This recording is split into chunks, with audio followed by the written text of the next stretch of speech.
दोस्तों आज मैं बात करने जा रहा हूं एक चीप कंटेंट के ऊपर, पीआर स्ट्रेटजी करने वालों के ऊपर और पीआर स्ट्रेटजी करने वाले शो के ऊपर।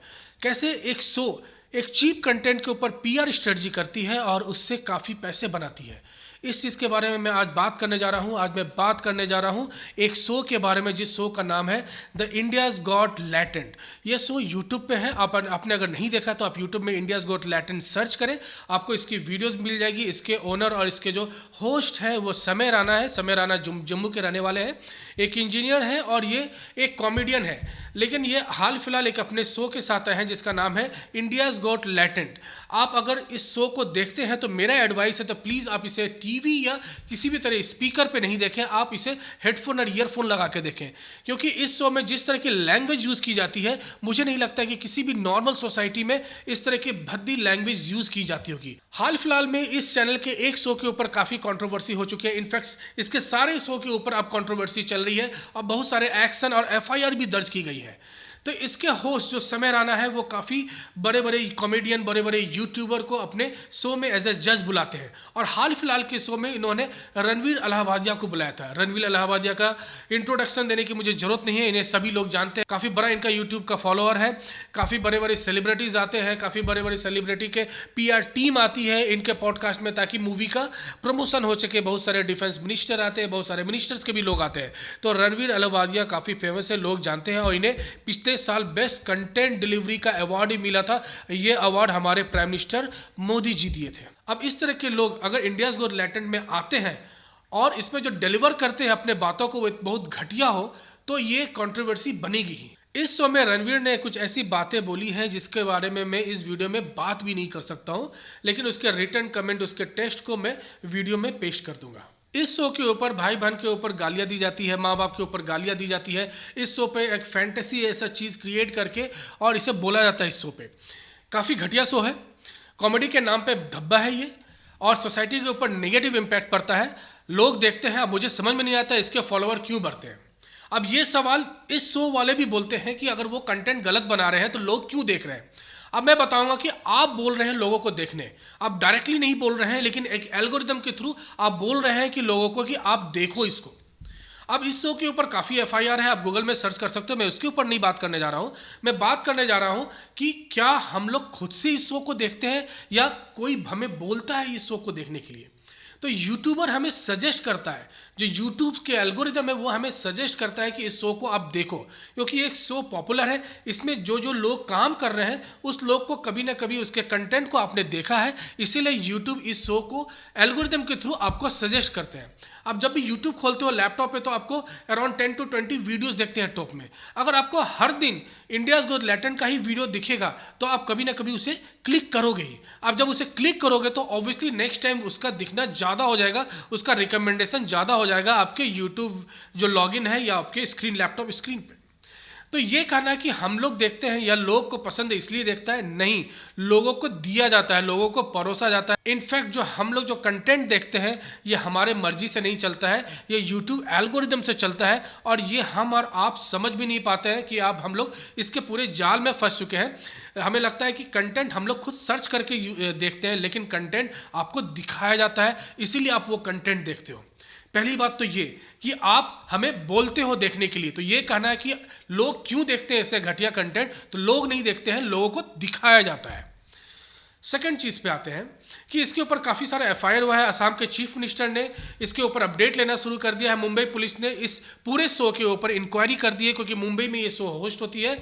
रणवीर अलाहाबादिया के ऊपर केस दर्ज कर दिया गया है। अब एक चीज़ बताना एक जरूरी है कि ये पूरी तरीके से एक पीआर स्टंट है, एक स्ट्रेटजी है, बनाई गई है पहले से। मैं बताता हूँ, रणवीर अलाहाबादिया पहले जाते हैं लैटेंट शो में, वहाँ पे कंट्रोवर्सी क्रिएट करते हैं, फिर अपने शो में समय राणा को इनवाइट करते हैं और फिर बाद में शाम में माफ़ी मांगते हैं जब कंट्रोवर्सी फैल जाती है या नेगेटिव कंटेंट पूरे न्यूज़ में फैल जाती है। इनका खुद का एंटरटेनमेंट हाउस है जिसे बोलते हैं मॉन्क एंटरटेनमेंट। मॉन्क एंटरटेनमेंट का काम है इन्फ्लुएंसर को मैनेज करना। इन्फ्लुएंसर मैनेज करने का मतलब कि एक इन्फ्लुएंसर के चैनल में किसी दूसरे इन्फ्लुएंसर को बुलाओ और इस इन्फ्लुएंसर को किसी और इन्फ्लुएंसर के चैनल पे ले जाओ ताकि व्यूअर्स मर्ज हो सके, दो इन्फ्लुएंसर के व्यूअर मर्ज हो सके। जैसे फॉर एग्जांपल समय के शो में रणवीर आए तो रणवीर के जो बड़े से फॉलोअर हैं वो समय के भी फॉलोअर बन जाएंगे, और समय भी फिर जब रणवीर के शो में पॉडकास्ट में गए तो समय राणा के जितने व्यूअर्स हैं, जितने फॉलोअर्स हैं, वो रणवीर के भी फॉलोअर बन जाएंगे। इसे कहते हैं व्यूअर मर्ज करना, सब्सक्राइबर मर्ज करना, और इस चीज़ में माहिर है मॉन्क इंटरटेनमेंट। अब मॉन्क इंटरटेनमेंट का यूज़ नीतीश राजपूत भी कर चुके हैं और बड़े बड़े फिल्म स्टार भी कर चुके हैं।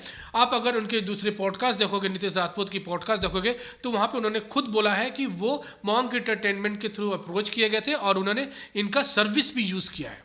तो इसमें कोई गलती नहीं है, पीआर लगाना, पीआर स्ट्रेटजी करना कोई गलती नहीं है, लेकिन चीप कंटेंट के लिए करना ये गलत बात है। मूवी की पीआर के लिए पीआर की टीम या film star Kapil Sharma show में जाते हैं, लेकिन वहाँ कोई गलत नहीं है, क्योंकि वहाँ पे जो कंटेंट है वो लेटेंट शो जैसा कंटेंट नहीं है।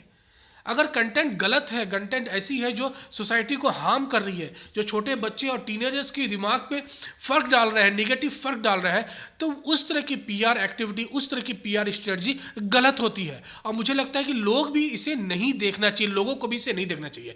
मैं वीडियो के अंत में ये भी बताऊंगा कि आप और हम क्या कर सकते हैं इसके अगेंस्ट में। सिर्फ यूट्यूब को क्रॉस करके बंद नहीं करना ब्राउज़र को, हमें इस चैनल के ऊपर, इस तरह के कंटेंट के ऊपर एक्शन भी लेना है, और मैं बताऊंगा वीडियो के अंत में कि एक्शन कैसे ली जाती है। पीआर स्टंट के बारे में मैं एक और एग्जांपल देना चाहता हूं। फ्लाइंग बीस्ट का चैनल आपने देखा होगा। फ्लाइंग बीस्ट के जो ओनर है, जो चलाते हैं इस चैनल को, गौरव, वो खुद आईआईटीएन है, एक पायलट है, प्रोफेशनल पायलट रह चुके हैं। उन्होंने 2 ब्रांड लॉन्च किया। अब ब्रांड लॉन्च करने के पहले उनका जो यूट्यूब, वो जनरली फैमिली व्लॉग बनाते थे, घर के कलेश, बच्चे का रोना, बीवी के साथ लड़ाई, इधर उधर घूमना, पैसे, बड़ी गाड़ी, घर, ये सब दिखाते थे अपने व्लॉग में। लेकिन ठीक है, उनकी अपनी फैमिली की, अपनी व्लॉग की जो भी तरीका है दिखाने का, वो दिखाते थे, दैट इज़ फाइन, वहाँ तक सही है। लेकिन बीच में इनके व्यूअर्स कम हो चुके थे, इनके व्यूअरशिप कम हो चुकी थी इनके चैनल में। तो व्यूअर को बूस्ट करने के लिए ये एक बाबा के पास जाते हैं। आपने इस बाबा का नाम सुना ही होगा, काफ़ी वीडियोस भी देखा होगा, बाबा परमानंद। अब मैं बाबा परमानंद के खिलाफ नहीं हूं, मैं उनकी काफ़ी रेस्पेक्ट करता हूं, लेकिन इस बाबा के जो यूट्यूब चैनल की जो पीआर टीम है वो काफ़ी सारी ऐसी काम करती है जो गलत है।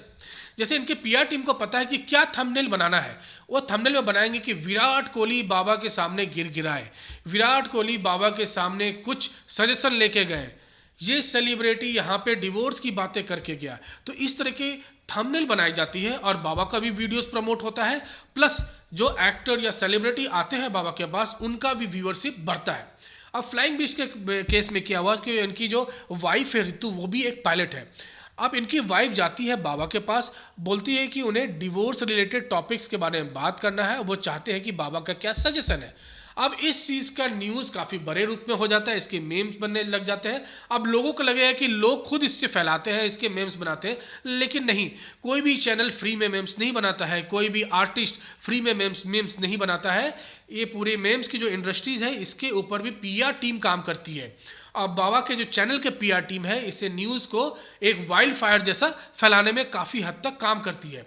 इसके कारण क्या हुआ कि 3 दिन तक ये डिवोर्स की बातें बोलने के बाद ऋतु और गौरव 3 दिन तक शांत रहते हैं, उसके बाद वापस आते हैं चैनल पे कि हम एक दूसरे को अच्छे से जानते हैं, ऐसा कुछ डिवोर्स की चीज़ नहीं है।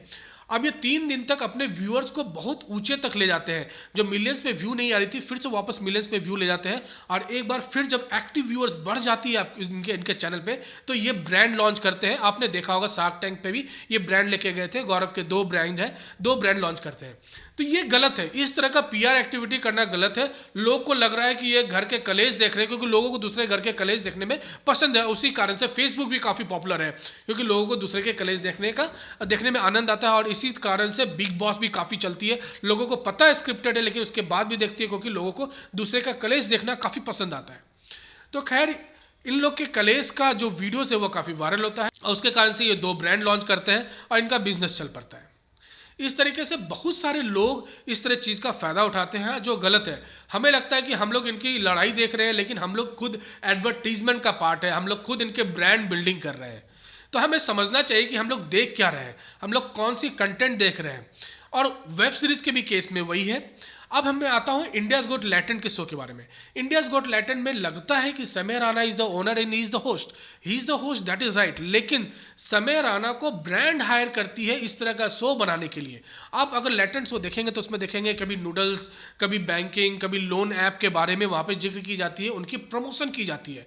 अब ये प्रमोशन कंपनी, जो कंपनी है वो खुद अपने आप को प्रमोट करने के लिए इस तरह के शो बनाती है और समय राणा को पैसे देती है, हेवी पैसे देती है इस तरह के शो को करने के लिए। मैं बहुत सारी कंपनी जानता हूं जो आपको बड़े बड़े यूट्यूबर, बड़े बड़े पॉडकास्ट में आपको इन्विटेशन दिलवा सकती है और उसके काफ़ी हैवी पैसे लगते हैं। तो आप सुनते हो कि कभी इस बाबा के पास या एक पर्टिकुलर यूट्यूबर के पास कोई जा रहा है वहाँ पे उससे बात करने या पॉडकास्ट में, तो आप समझ जाए कि उसे बुलाया जा रहा है। 98% चांसेस है उसे बुलाया जा रहा है पैसे से, ताकि यहाँ पे व्यूअरशिप का मर्ज हो सके, सब्सक्राइबर का मर्ज हो सके। अगर पीआर किसी अच्छे कंटेंट पे है तो सही है, लेकिन अगर पीआर कोई छिछले और कोई निचले कंटेंट के लिए है तो ये पीआर स्ट्रेटजी गलत है। अब मैं बताता हूँ आप इसको कैसे बॉयकॉट कर सकते हैं सही तरीके से। आपको सिर्फ यूट्यूब का ब्राउजर क्रॉस नहीं करना है, आपको इनके चैनल के ऊपर जाना है, वहाँ पे रिपोर्ट सेक्शन में जाना है, वहाँ पे मल्टीपल ऑप्शंस है, मैं वीडियो में पोस्ट कर दूंगा, और उस ऑप्शन को चूज करके अपना रिपोर्ट दे सकते हैं, अपने यूट्यूब को बता सकते हैं कि ये कंटेंट इस तरह का घटिया कंटेंट है और उस तरह के कंटेंट आपके यूट्यूब आईडी पे या जीमेल आईडी पे सजेस्ट नहीं किया जाएगा। अगर बहुत सारे लोग रिपोर्ट करेंगे तो इस तरह के चैनल आगे नहीं बढ़ेगी और लोग मजबूर हो जाएंगे इस तरह के घटिया पीआर एक्टिविटी नहीं करने के लिए। तो आप और हम लोग भी बहुत सारी चीज़ कर सकते हैं, रिपोर्ट करके इस चीज़ को बंद कर सकते हैं। मैं चाहता हूँ इस तरह के कंटेंट बंद होनी चाहिए। बहुत सारे कॉमेडी शो है जहाँ पे भद्दे चीज़ नहीं यूज़ होते हैं। अश्लीलता का भी एक लिमिट होना चाहिए, वो लिमिट क्रॉस नहीं होना चाहिए, चाहे लैंग्वेज में हो या बॉडी में हो या किसी भी तरह के विजुअल इफेक्ट में हो। तो आपका क्या है टेक दोस्त? आप लैटेंट शो को किस नज़र से देखते हैं? क्या आप इसको freedom of activity, freedom of speech बोलते हैं, या क्या फ्रीडम ऑफ स्पीच पे भी किसी तरह का रेस्ट्रिक्शन होना चाहिए, किसी तरह एक लिमिट के बाद एक रेस्ट्रिक्शन हो जाए? प्लीज अपने सजेशन, अपने सुझाव कमेंट में जरूर दें। फिर मिलेंगे नई वीडियो के साथ, तब तक के लिए अपना ख्याल रखें। Take care and good bye.